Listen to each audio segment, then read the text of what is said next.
A little bit about Mariane is that she graduated with a doctorate in veterinary medicine in 2013 from the University of Montreal. She has worked in Canada, Senegal, and Thailand. In 2018, Mariane moved to Melbourne with her cat Pablo and has been working with the Thornbury Veterinary Hospital, specialising in small animal medicine, surgery, and geriatric cats. Mariane has long been aware of the environmental crisis we are facing. Her love of nature has inspired her to make efforts in her personal life to become more sustainable and reduce her ecological footprint. Marianne's been volunteering with us since 2021, which she has found immensely rewarding. It's provided her with an opportunity to have both a global and local impact, including influencing her hospital to introduce sustainable practices to combat climate change. Techniques she has shared as the content developer for the energy efficiency module for VfCA's climate care program. So I will hand over to her so she can tell you all about her experiences and share these with you. Thank you so much. I will start sharing my screen. Just let me know if there's any issues.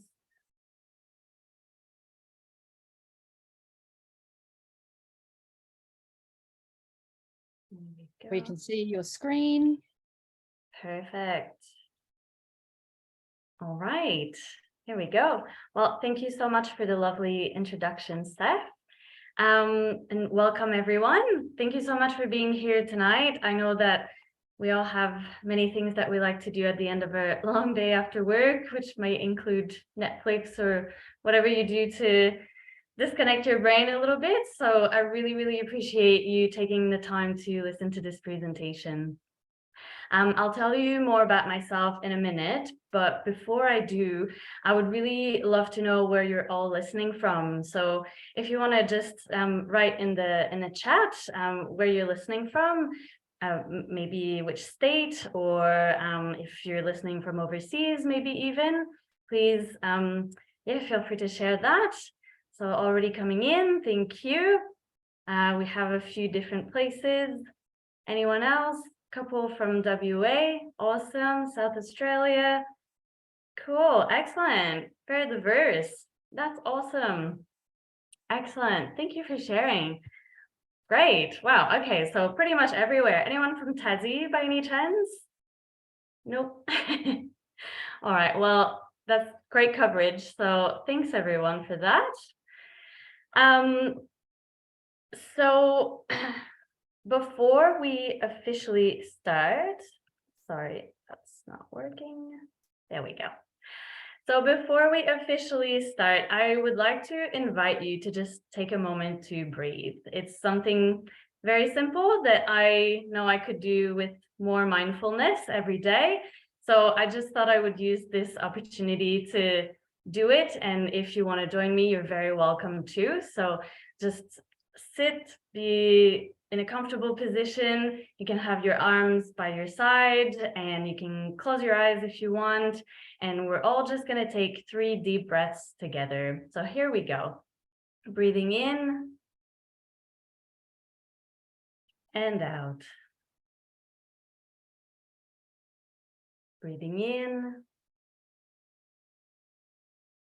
and breathing out. And one more time, make this one count. Breathing in and breathing out. Great, thanks for joining. I don't know about you, but I feel a lot more relaxed. So thanks for indulging me. Now, wouldn't it be just so nice if future generations could do the same? Just breathe the air. With the current state of the world, we know that it might not be so simple for them. But I'm here tonight to present a program that can help us slow down climate change and allow our children and their children to breathe just a little more easily. Before I give you a bit more background on who I am and what brought me here, I just wanted to start by acknowledging the Wurundjeri people of the Kulin Nation. They are the traditional custodians of the land where I am presenting from, and I want to pay my respect to their elders, past and present. I also would like to thank VfCA for having me as a speaker today and just offering me this great opportunity and platform to share with you something that I'm really passionate about. So a little bit about me. I'm French-Canadian from Montreal, as Steph mentioned. Some of you may have picked up on my accent. I'm very lucky because I grew up in nature. As you can see from the photos, no matter what the season, I would find myself out in nature. And growing up, I would go camping with my parents every summer, usually in fairly remote places, because they like to be really deep in the woods. So we would go for 2 weeks at a time, and that really gave me an opportunity to see wildlife, especially in their natural habitat, which was quite amazing, just to have that connection with nature. And you know, during those expeditions, my parents taught my brother and I to respect nature, stay on the path, don't feed wildlife, don't leave rubbish behind, that sort of stuff. So I guess it just makes sense that I would want to keep protecting the environment now as an adult, because it's just ingrained in me.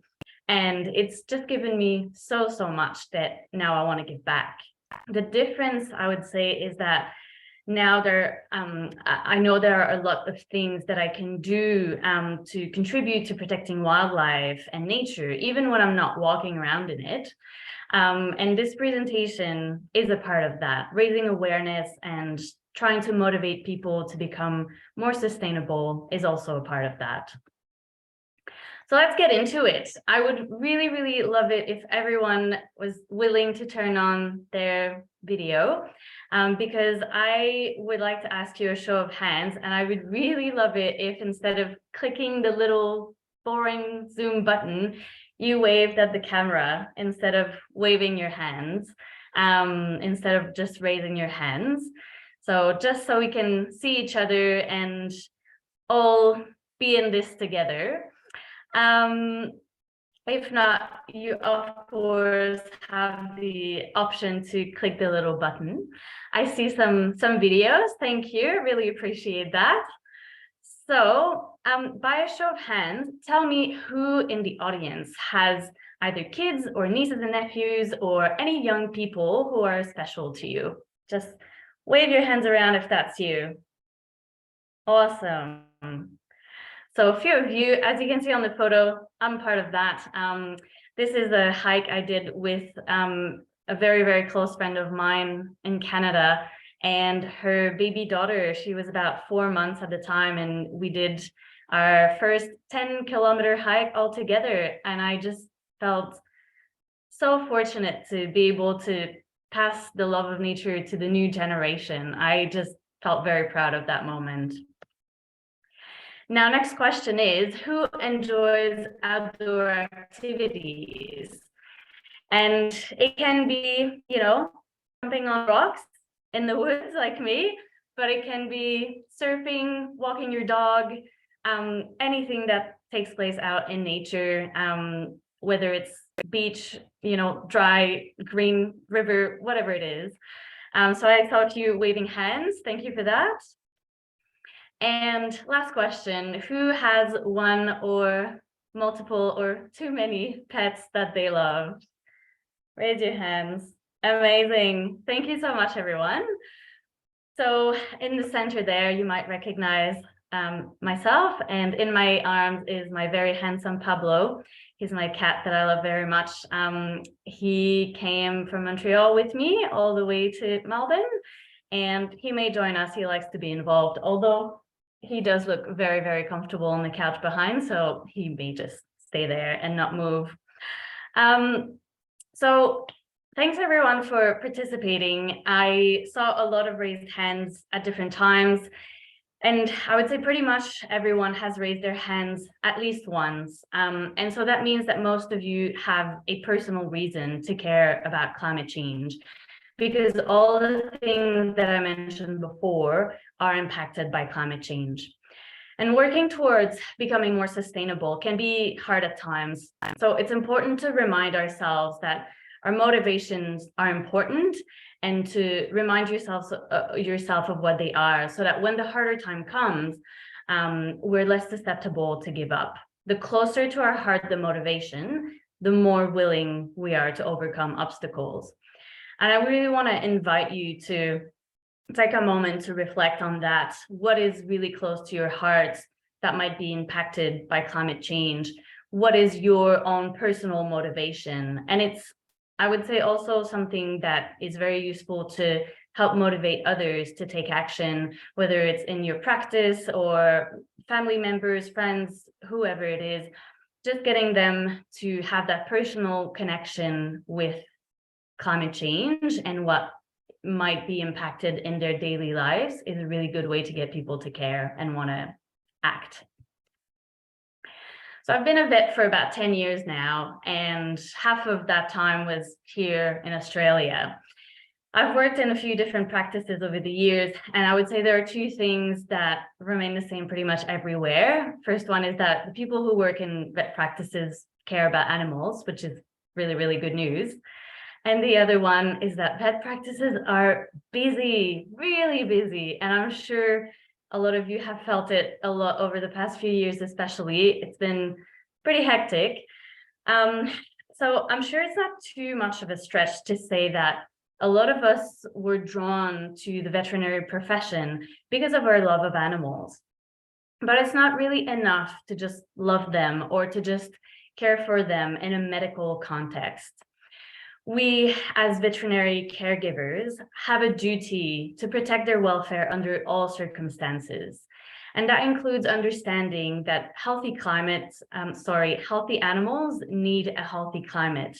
And also understanding that actively working to prevent further climate change is important, because it's not just about the animals that we see today, it's also that we have to think about tomorrow. When talking about climate change and sustainability, it's really important to understand that the only chance really of success is working together. So we can't just rely on a handful of motivated individuals to do the work, like the people putting these master classes. We really all have to pitch in. And veterinary practices are a really great place to start, because many vet teams are already highly motivated to become more sustainable and take action on climate change.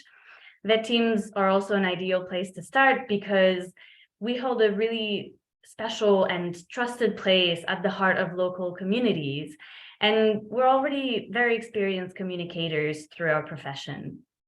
And so this really puts us in a perfect position to be real leaders of change by raising awareness, not only within our teams, but also with our clients, our suppliers, and the broader community.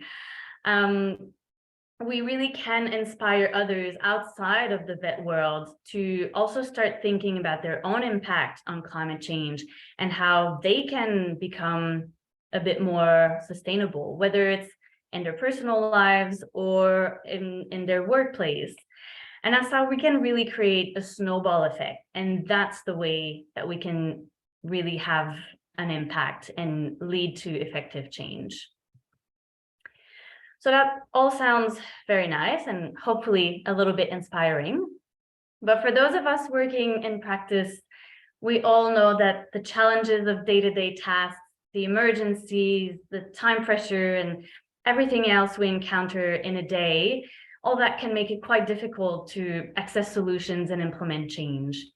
So I'm going to ask you one more time to give me a show of hands. Tell me, please, who among you feels that there aren't enough hours in the day to do everything that you've set out to accomplish? Wave them around. Yep, that's what I thought. It's a lot of us.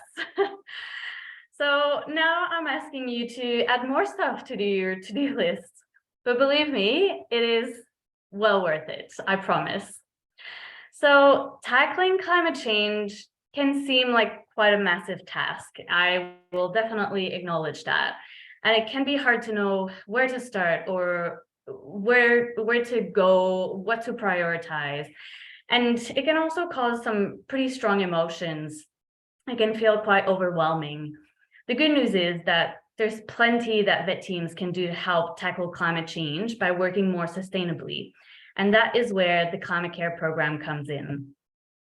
So the Climate Care program is something I am immensely proud to present to you. In a nutshell, it is an online program which provides tools and knowledge to successfully integrate environmentally sustainable solutions into day-to-day vet practices. So the program is made up of an introductory module, and it's followed by 6 content modules. Each one addresses a different sustainability topic. So I'll just go through them quickly to give you a better understanding, but they're on the screen. Basically, Water for Life will have you look at your water consumption and how you can reduce it and better manage this resource. No Time to Waste is a module about minimizing landfill and increasing recycling. Energy efficiency, pretty straightforward. It's about managing your energy consumption a bit more efficiently. The Power of Renewables is about looking into greener solutions to provide energy for your practice. Buying for a Better Future is a module about procurement.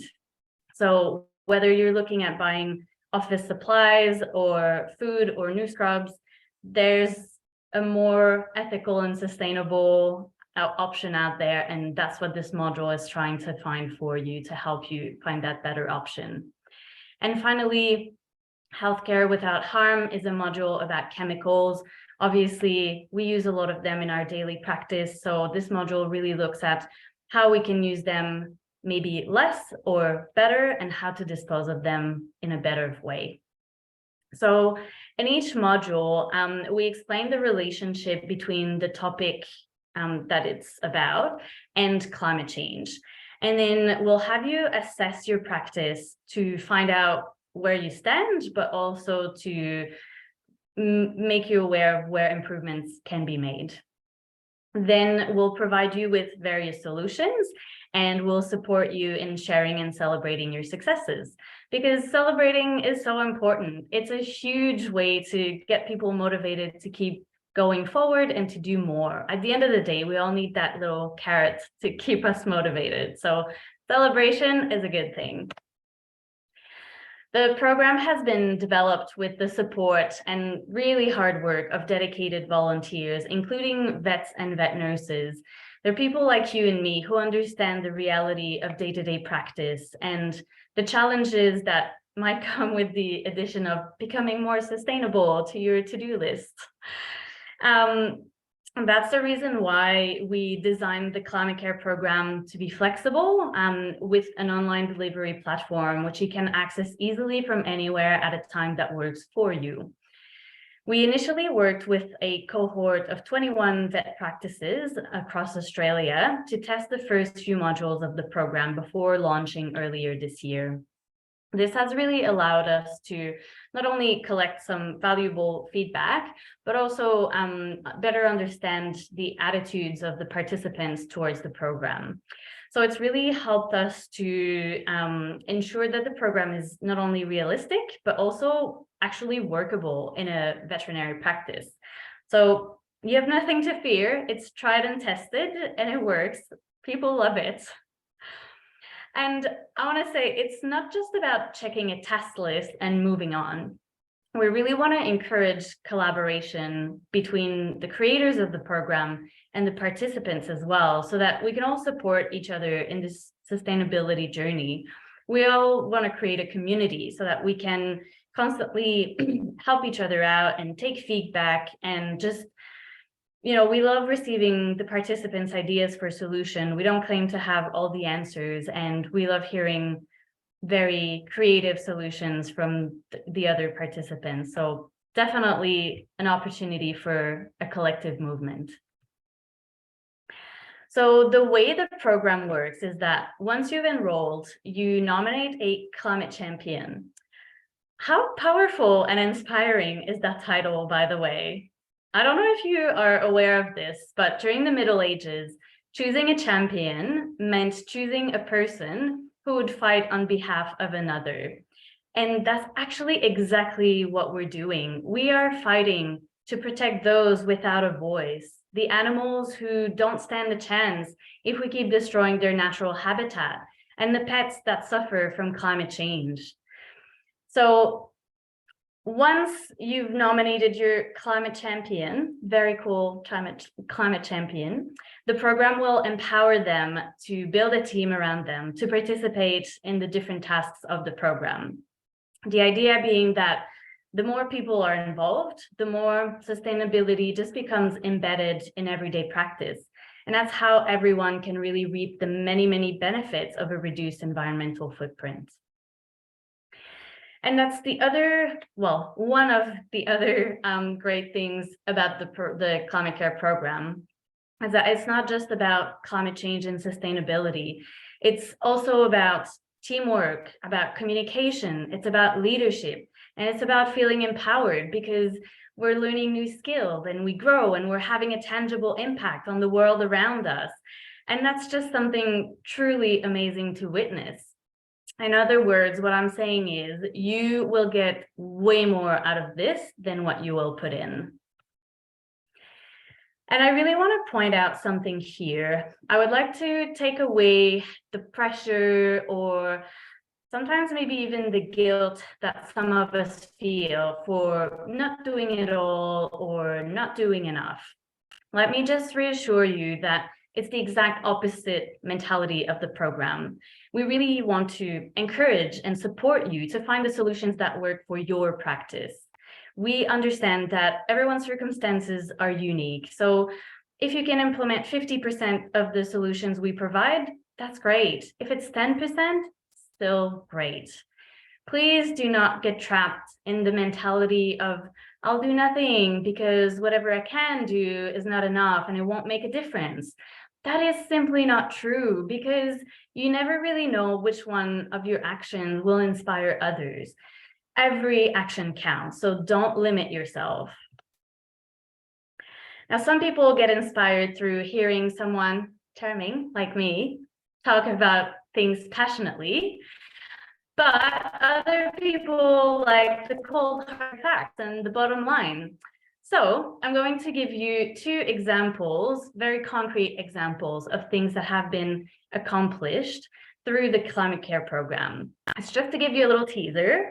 And if I'm being fully honest, there's also another purpose for those examples, is to just demonstrate that becoming more sustainable can also be financially very beneficial. We know that running a business costs money.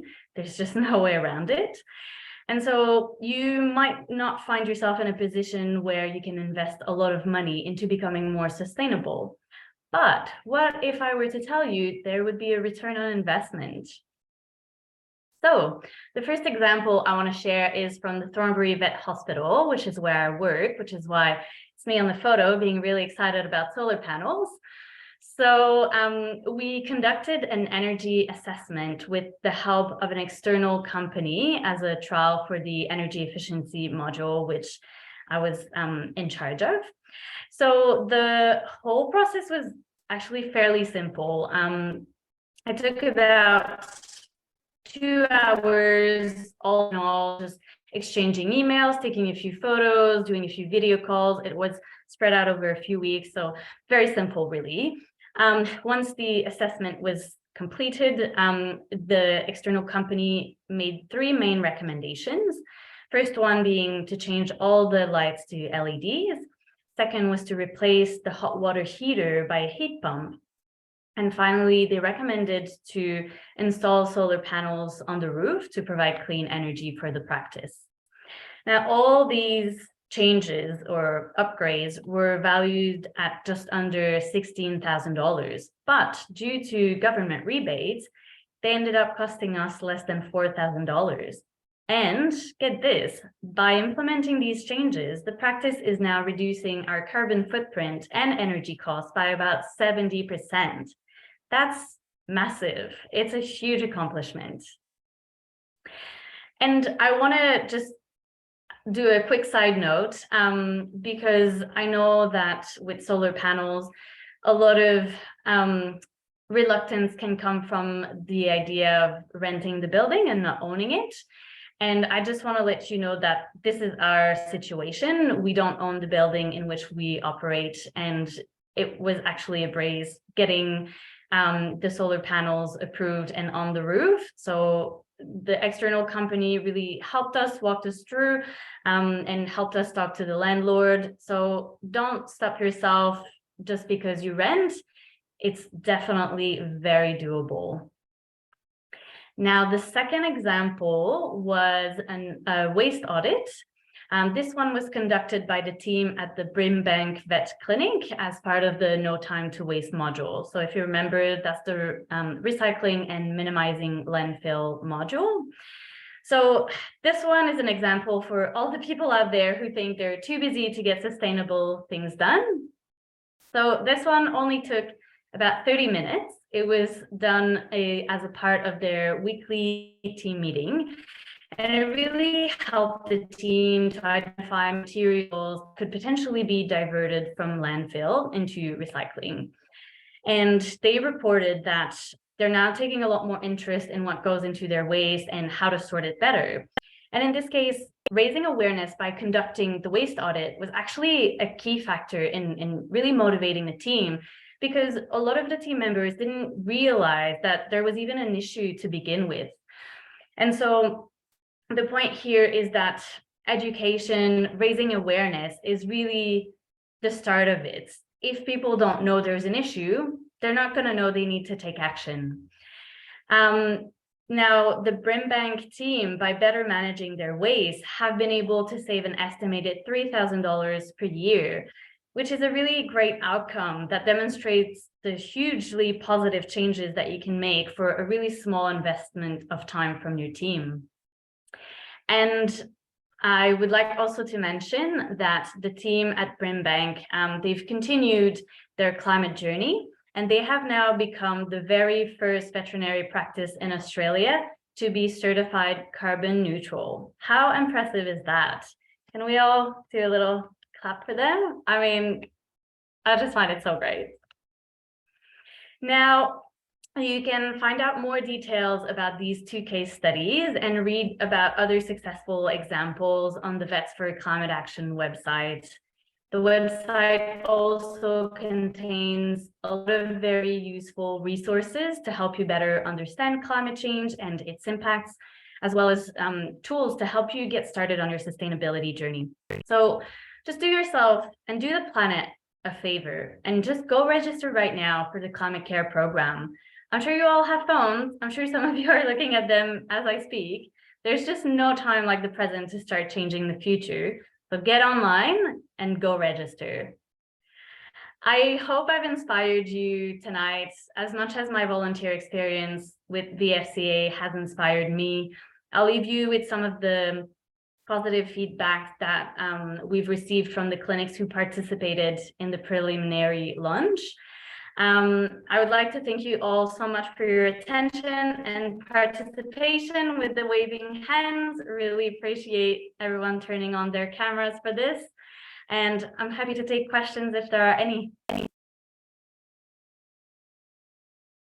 Thank you so much, Marianne. I think I speak for everyone when I say, sharing your experience and, not just the motivating nature of your talk, but the real hard facts and figures was just fantastic. And to see those savings, I know in the current climate, that's pun intended, that's quite welcome as well. So as Marianne foreshadowed or mentioned, the Vets for Climate Action has been working on this climate toolkit for about the last 3 years, to educate the profession while assisting veterinary practices to reduce their emissions and work towards ultimately the goal of net zero, but even just to reduce their footprint ever so slightly. It's been very carefully developed by largely volunteer researchers, scientists, academics, educators, vet nurses and veterinarians, just like Marianne. You'll be interested to know that this is an Australian first. It's bottom-up modular program for businesses to systemically reach sustainability and net zero goals. We're really proud of that. And the team involved can absolutely be proud of that as well. We undertook a successful pilot in 2022, and Marianne has her surgery has gone through it themselves. So please, if you've got any questions for Marianne or for Tara or myself, we ask you to come off mute and ask a question, or by all means, if feeling a little bit shy, pop it in the chat, and Simone will read it out and we'll get some answers for you. No one's feeling shy anymore. Everyone's been waving around. So they've been waving. They've had the videos on. That great audience participation. I'm very impressed. An opportunity to continue it. I've got a couple of questions, if that's all right, Marianne. Sure. My first one, I'll start with a bummer question, and then we'll see if we can raise the mood from there. What do you think is the main thing stopping vet clinics currently from taking on initiatives like we've discussed in the Climate Care program? What's sort of stopping people from doing it? Well, there's a few things that come to mind, and I don't necessarily have any, hard statistics. So this is my personal impression. But one of the things I think is that, and that's not just in the vet profession, I think it's everywhere, we all can see the issues, but no one likes to take accountability.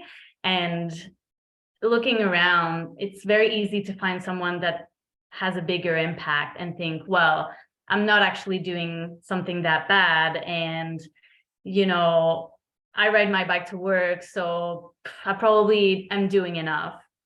So I think there's a lot of misconceptions that maybe people feel like they're not the most responsible person for or company or business for the problem, and that, it's the big bad oil companies or, someone else is to blame. So I think there's a lot of that.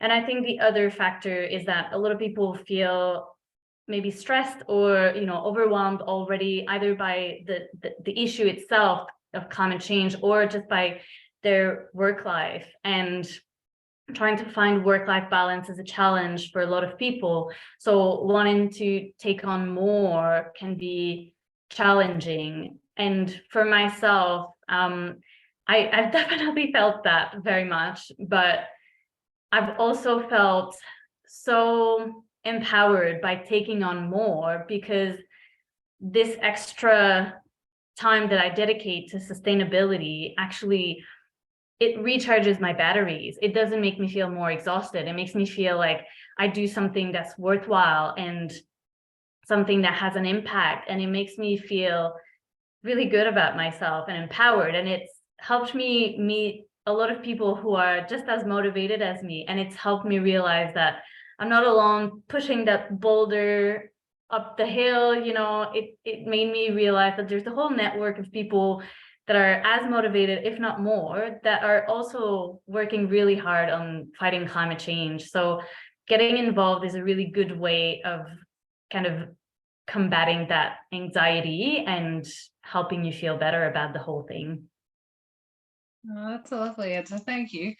And my other question was, something that I'm quite intrigued by is how liquid waste is sort of managed and affects the climate in different vet clinics. Like, this may not necessarily be climate related, but certainly sustainability, with like washing diff quick down the drain.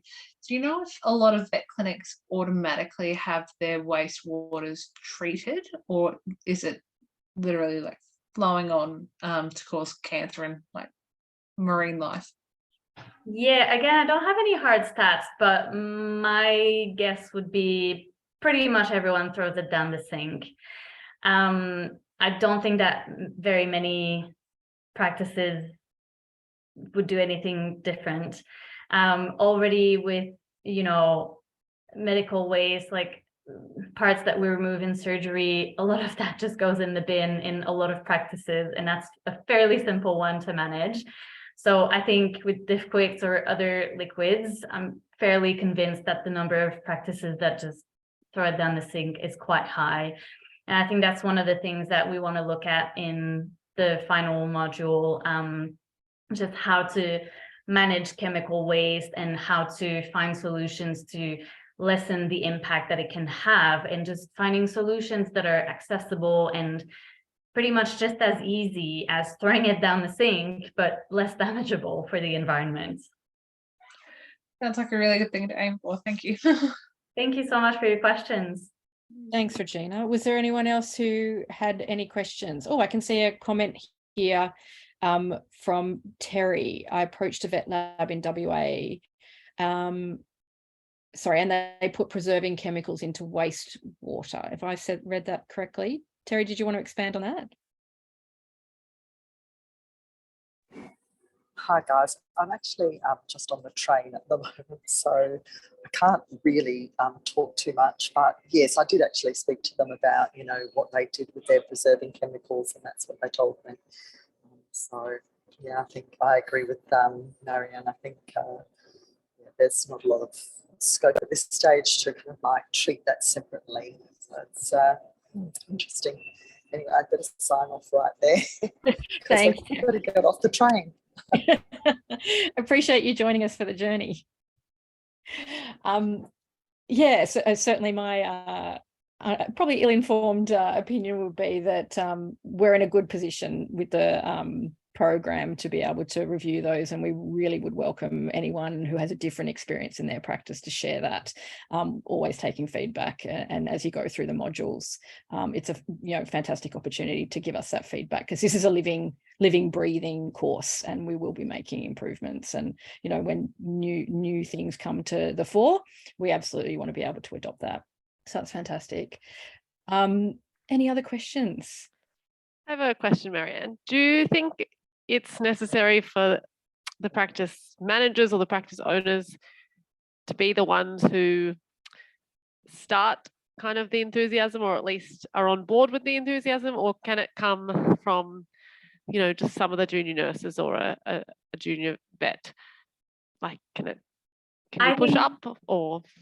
Yeah, I think it can come from anywhere. When I started this, I was just a vet, not head vet, not owner, not any of this. And I just put together a little presentation to talk to the owners about why I thought we should be doing this. And they were very open-minded. And I think we need it to work. It needs to, yes, it can come from anywhere, but the idea is that we want everyone to be on board. So if it comes from the top and then there's a huge pushback, then it's not going to go anywhere, and same thing the other way around. So I think some of the key elements for me to get everyone involved are to come prepared. If you're the owner, obviously you have a bit more maybe weight behind you, because whatever you say goes, kind of thing.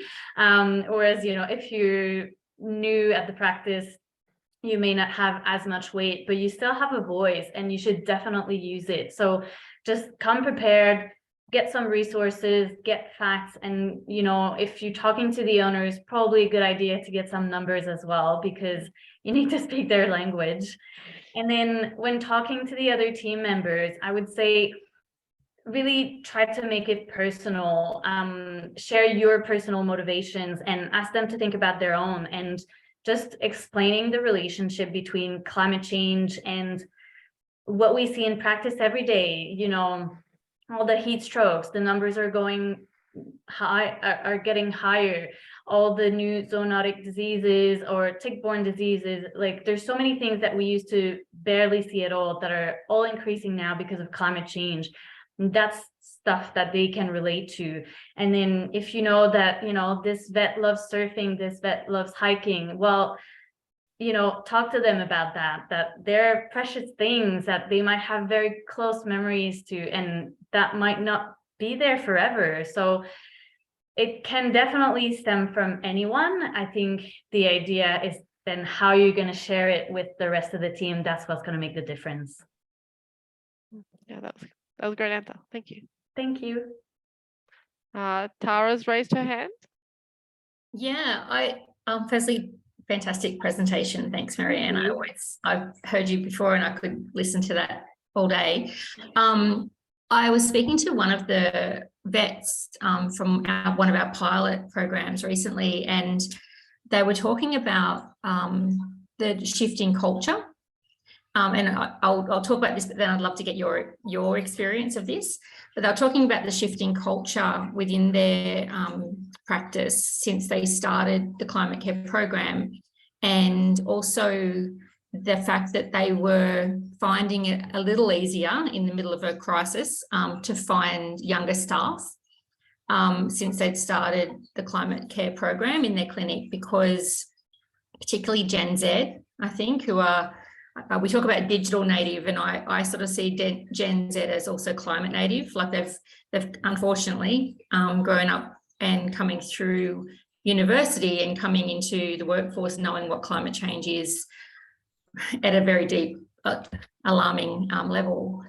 And so if they can see, and my question is, if they can see that a vet practice, a veterinary hospital has something like the climate care program, do you believe they would be more likely to choose that veterinary practice than one that doesn't have it?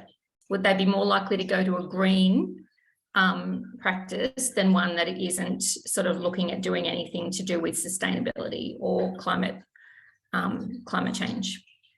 Yes, absolutely. And that was part of my little spiel to the owners that, you know, we're all trying to hire people and there's no vets anywhere. We struggle to find staff, and that can actually be a really good argument. Now with the climate, the current climate and the profession, it's not so much the clinics that have the power. It's more, if you're a vet looking for work, you're kind of shopping around. And so to try to entice people to come work for you, I think it's a really great argument. And it's not only to hire people, but also to keep people who are working for you at the moment.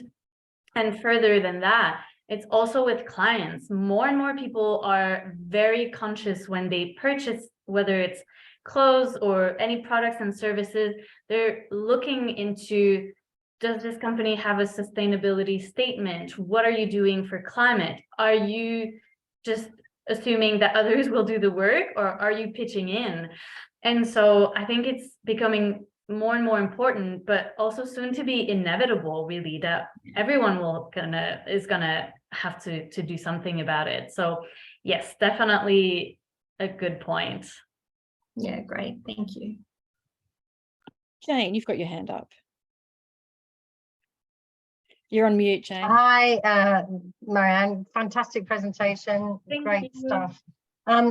Just wanted to remind everybody, if they hop onto the Vets for Climate Action website, there are actually lots of tools under resources there, including how to talk to your employers or your team about the program and about climate change generally. It's just enormous, the resources that are there. So please don't neglect to go and have a little poke around there and see what you can find to help you if you need to persuade your employer or your team to go down this path. Thanks, Jane. I've popped a couple of web addresses in the chat as well. Yeah. You can follow that up in the email after this masterclass. So thank you. Yeah, that's great. Yeah, I have to say the climate care program team has thought of everything because they've had to go through those steps themselves. So well done. I mean, honestly, we couldn't have done it without you and your passion and generosity of time and energy. It's just, yeah, it's going to change the world, literally. So thank you. Before I start to wrap things up, we do have time for some more questions. It's 8:20. We did say we'd keep you till 8:30, but I can send you all home early. Any other questions, burning questions on your mind? No? Okay. Well, thank you all for attending tonight's masterclass. Thank you to our volunteer Simone for doing the tech. Of course, to Marianne, I'm going to ask for some participation as well and ask you to clap so she can see it on the screen, or the Auslan clap as well. So thank you so much for giving up your time tonight. And again, just to thank the CCP team and all of our volunteers who make our job so much easier and are really making a difference to the world. So of course, after this, you are really all excited to begin your journey to a sustainable team. And so to thank you for joining us tonight, where we'd like to offer you a 30% discount off the annual subscription of the Climate Care program. This includes if you choose the option to subscribe monthly. You don't have to just do an annual payment. By all means, use the QR code on the screen to find out more. Jump on the website. You have until the end of the month to use the discount. And if you've got any additional questions, as I said, we do invite those, so come to us.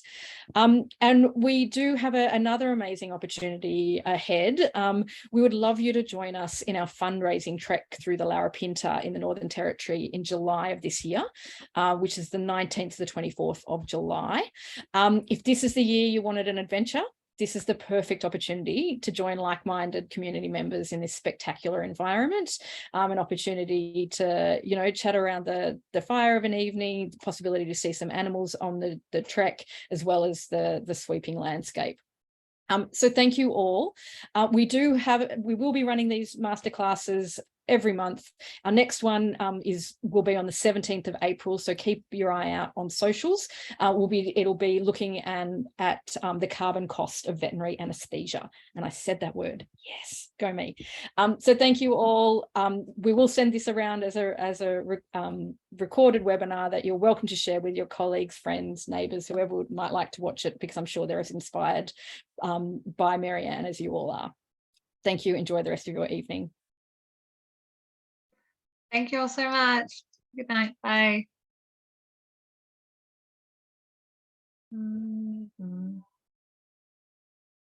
Thanks, Marianne. Thank you so much. Simone, you're able to press stop on the record.